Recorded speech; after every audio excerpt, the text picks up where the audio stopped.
तो हेलो दोस्तों, आप सभी का स्वागत है फिर से नई वीडियो में। और आज हम लोग देखने वाले हैं कि दशमलव संख्या को किस तरह से गुना करते हैं और देखो पॉइंट वाले पॉइंट से किस तरह से गुना करते हैं। और आप लोगों ने यदि यह वीडियो देख लिया तो मैं गारंटी देता हूं कि ज़िंदगी भर आप लोगों को दूसरा वीडियो देखने की ज़रूरत नहीं पड़ेगा, वो भी दशमलव की। और आप लोगों ने यदि यह वीडियो छोड़ने की गलती करोगे शायद आप लोग कभी नहीं सीख पाओगे यह दशमलव वाले संख्या। तो हम लोग चलो शुरू करते हैं और बहुत ही आसान तरीका और ट्रिक के साथ हम लोग दिखने वाले हैं। तो हम लोग शुरू करते हैं। देखो 0.5 गुने 4 आखिर इस तरह से किस तरह से गुना करते हैं। देखो हम लोग पहले पॉइंट भूल जाते हैं, ठीक, पहले हम लोग पॉइंट भूल जाते हैं और 5 गुने 4 करते हैं तो कितना हो, 4 पंचे 20 हो जाएगा, होगा ना, 20 हो जाएगा। तो हम लोग 20 लिखते हैं। देखो पॉइंट है उसके बाद कितनी संख्या है, तो बहुत ही आसान तरीक़ा से बताने वाले हैं। देखो पॉइंट के बाद कितनी संख्या है, एक संख्या, तो एक यहाँ पे दे दो, एक संख्या के बाद पॉइंट, तो ये तुम्हारा आंसर आएगा। बोले बहुत ही आसान है, और आप लोगों ने देख लिया तो ज़िंदगी भर यह याद रहेगा और दूसरा वीडियो कभी नहीं देखने की ज़रूरत पड़ेगा, मैं गारंटी देता हूँ इसके लिए। तो देखो 7 गुने 2.5 को गुना करना है, यानी कि देखो 7 हम लोग पहले पॉइंट को हम लोग भूल जाते हैं, ठीक, पहले पॉइंट को हम लोग भूल जाते हैं तो हम लोग डायरेक्ट लिखते हैं। देखो 25 गुने क्या 7 करेंगे, पॉइंट को भूले तो 25 हुआ ना, तो 7 5 35 का 5 और 7 9 14 और 3 17 हो जाएगा, होगा ना। तो देखो यहाँ पे हम लोग लिखते हैं 175 लिखते हैं ना, 175 लिखते हैं। देखो कितनी पॉइंट है उसके बाद कितनी संख्या है, ये देखो पॉइंट के बाद कितनी संख्या है, पॉइंट ये है और इसके बाद एक संख्या है ना, तो एक संख्या के बाद जस्ट तुम्हें एक पॉइंट देना है, ठीक, तो ये तुम्हारा आंसर हो जाएगा।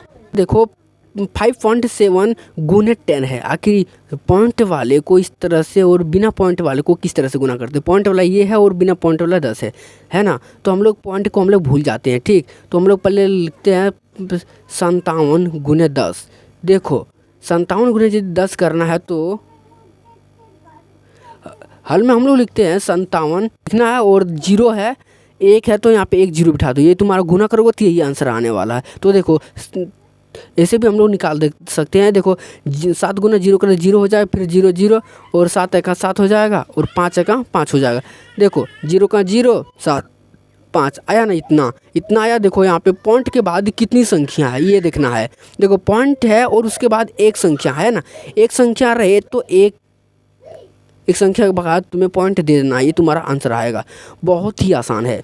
और देखो ये हम लोग बी नंबर, देखो अगर 12 यानी कि 12.5 है और गुने 100 से करना है, यानी कि देखो 12.5 है गुने 100 से करना है।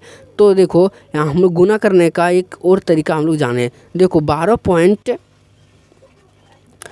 को हम लोग भूल जाते हैं, ठीक, पॉइंट को हम लोग भूल जाते हैं और 125 गुना 100 से लिखते हैं, ठीक, 125 गुना तो कितना हो जाएगा, 125 गुना 100 तो 125 लिख देना है और कितना 0 है, 2 तो 2 बिठा देना है, ठीक।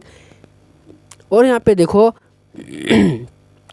कितनी पॉइंट है और उसके बाद कितनी संख्या है, तो पॉइंट है, देखो यहाँ पे पॉइंट है उसके बाद एक संख्या है, तो यहाँ पे तुम्हें एक बिठा देना, ये तुम्हारा आंसर आएगा। देखो पॉइंट के बाद 0 रहे तो वहाँ पे आंसर में तुम्हारा 0 नहीं मिलेगा, तो 0 पॉइंट के बाद 0 का मान नहीं होता है। तो हम लोग देखते हैं कि और एक पॉइंट वाली संख्या और पॉइंट वाली संख्या से हम लोग किस तरह से गुना करते हैं। देखो यहाँ ये 3.9 है और गुने 0.9 है ना, तो हम लोग देखो यहाँ पे किस तरह से कर सकते हैं। देखो पहले 339 लिखते हैं, ठीक, पॉइंट को पहले हम लोग भूल जाते हैं, एकदम पॉइंट है या फिर नहीं है हम भूल जाते हैं, ठीक, पॉइंट है तो बाद में लेंगे, तो गुने देखो 9 कर देना है, 39 गुना 9 करोगे तो देखो हम लोग 9 का 9 बार पढ़ेंगे, तो का 9 बार पढ़ेंगे तो 9 नाम 81 का 1 हो जाएगा और 9 का पढ़ना है 3 बार, 9 तिया 27 और 8 कितना होता है, 7 8 15 यानी कि 35 होता है, ठीक। देखो कितना एक संख्या के बाद दशमलव है और यहाँ पर भी देखो एक संख्या के बाद दशमलव है, तो देखो हम लोग दो संख्या के बाद दशमलव है तो हम लोग 1 2 के बाद हम लोग दशमलव लिख देंगे, ये तुम्हारा आंसर आ जाएगा, ठीक।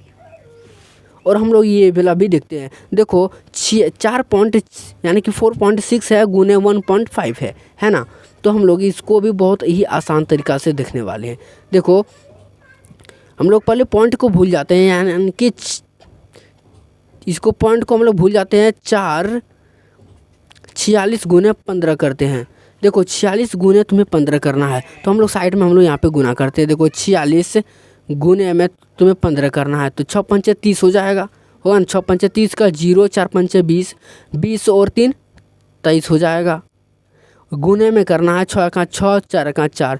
देखो 0 का 0 हो जाएगा, 6 3 9 हो जाएगा और 4 2 6 हो जाएगा। देखो 690 हो रहा है ना। 690 यहाँ पे लिख दो, ठीक। और देखो यहाँ पे अब दिखना है कि देखो एक दशमलव के बाद कितनी संख्या, एक संख्या, और इसमें भी देखो दशमलव के बाद एक संख्या है ना। तो दोनों के बाद एक संख्या है, तो दो संख्या के बाद दशमलव है, हम लोग मान लेते हैं यह को है ना। तो हम लोग देखो एक दो को संख्या लेते हैं और दोनों के बाद यहाँ पे देते हैं, ये तुम्हारा आंसर आ जाएगा। इस क्वेश्चन का आंसर तुम्हें कमेंट में देना है। अगर आप लोग हमारे चैनल पे पहली बार आए हो तो हमारे चैनल को लाइक एंड शेयर जरूर कर देना और वीडियो को एक लाइक जरूर कर देना। तो हम लोग मिलते हैं नेक्स्ट वीडियो पे।